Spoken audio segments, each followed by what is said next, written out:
Jamie Wooten, founder of Collectively. Sure. We launched Collectively in January of 2019. Sort of the sort of history of it goes back to sort of 2015 after the murder of Freddie Gray. We formed one of the co-founders of Baltimore United for Change, so a coalition of grassroots, community-based faith leaders that came together in response to the murder of Freddie Gray. And during that time, I created a skills bank, and the skills bank was sort of an on-ramp for those who weren't necessarily on the ground, but who wanted to see how they could plug in. So we had over 260 individuals and organizations join the skills bank, and again, make this skills bank accessible to everyone. So right now, there's over 130 Black-led organizations on the platform that you can search based on area of focus and neighborhood. We do a monthly micro grant of $1,000, no strings attached grant, where you submit a 2 to 3 minute video and the community at large votes. So it's sort of participatory grant making process where the decision making is in the hands of the community. The first year we had over 20,000 people vote. So the community has been involved in this process. And yeah, we sort of pivoted to doing coronavirus, the Black Futures Micro Grant, to create the Baltimore Black-led Solidarity Fund. Okay, so yeah, so 2019, we go through that first year, micro grant every year, every month to a Black-led organization.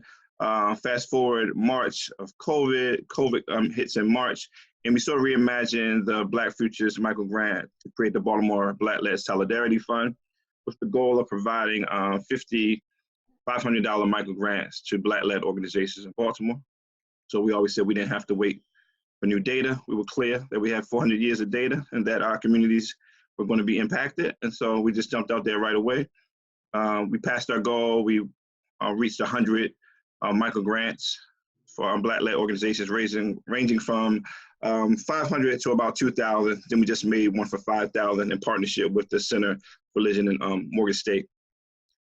And then we had our day of giving on last Friday where we raised $56,000 in 24 hours. So we've invested over $120,000 into Black-led organizations since March. Again, these are no strings attached, unrestricted grants for Black-led organizations in Baltimore. So, Molly Amster, Baltimore Director of Jews United for Justice. So I knew I wanted to do more of that work, but as a white Jewish woman, like where there's like trying to determine an appropriate role for myself in movement work in Baltimore was really challenging. I was really lost. I'd been at Chai for 7 years. I didn't know what I wanted to do. And I once a week would like half-heartedly look for jobs and saw this job, which was to create the Baltimore branch of Jews United for Justice. And it felt like it was coming from heaven, honestly. Like it was like, oh, like this is the thing. Like this is the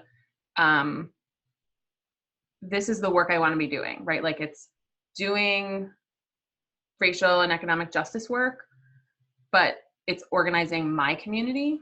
And so I can be in a leadership role and it's appropriate.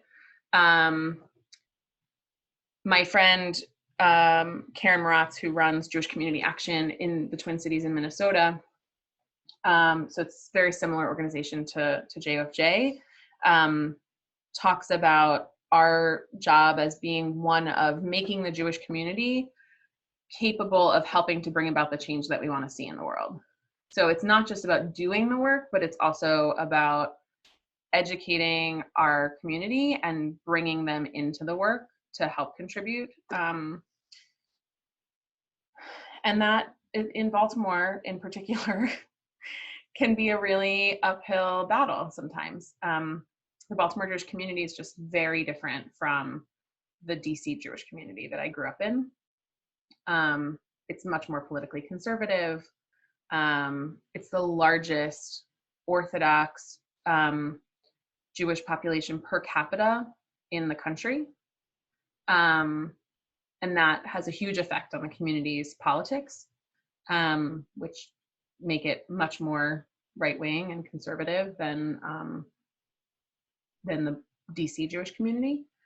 And I through the work, like really found my people. Like I worked for the Jewish community for 7 years and didn't really feel like I had a Jewish community that was like aligned with my values. And I kind of collected those people.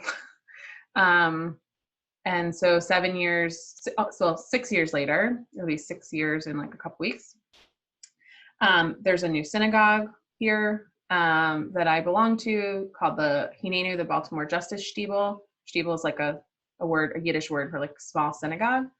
And that community is so radical. Like we just adopted police and prison abolition as like our issue for the year to be like learning about and doing activism around. It's like super, the rabbi's partner is trans, and there are tons of like genderqueer people in the community and trans people and like just people with so many different identities. I think it tends to be a much more welcoming place for people, for Jews of color.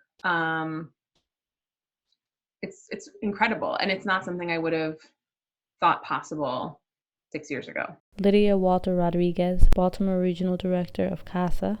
And so CASA is a social justice organization, the largest member-led social justice organization in the Mid-Atlantic. And when we say member-led, we are a little over 100,000 members throughout our footprint. And a huge part of our footprint being here in Baltimore City and Central Maryland as well. Our community has been under attack for so many years, and it's been different layers of attack that we have seen injustice happen to our community and our ability to serve our community in direct services because of legislative reasons.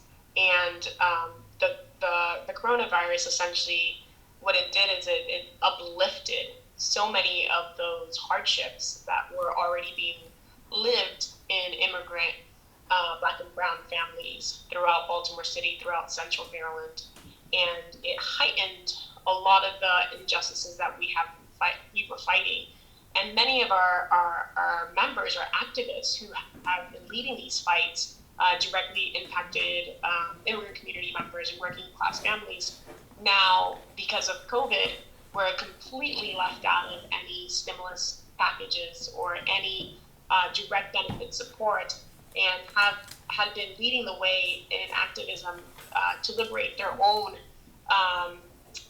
life. And here we are during the COVID pandemic, and they were essentially trying to figure out how to feed their families. Food insecurity became something of high priority. It was something that they were able to do with a lot of the daily work that we were able to support them with a lot of the different services we were able to support them with, to essentially continue to push against the system that was built really not to support them to reach their full potential here in the state, here in the city. And the COVID pandemic essentially heightened all of those things. And we found ourselves in a situation where activists, leaders, folks who have been fighting for themselves and their families were at this new level of hardship, not only thinking of, deportation defense, not only thinking of, transitioning statuses through direct service toward citizenship or legal consultation, but we're now folks who could not have the choice of not going to work because they are working in the front line of service jobs that stayed open during the pandemic and continue to stay open. And many of our members do not have health insurance, so do not have the luxury of being able to receive the testing needed. We were experiencing many gaps in just direct health services, many gaps in direct humanitarian services,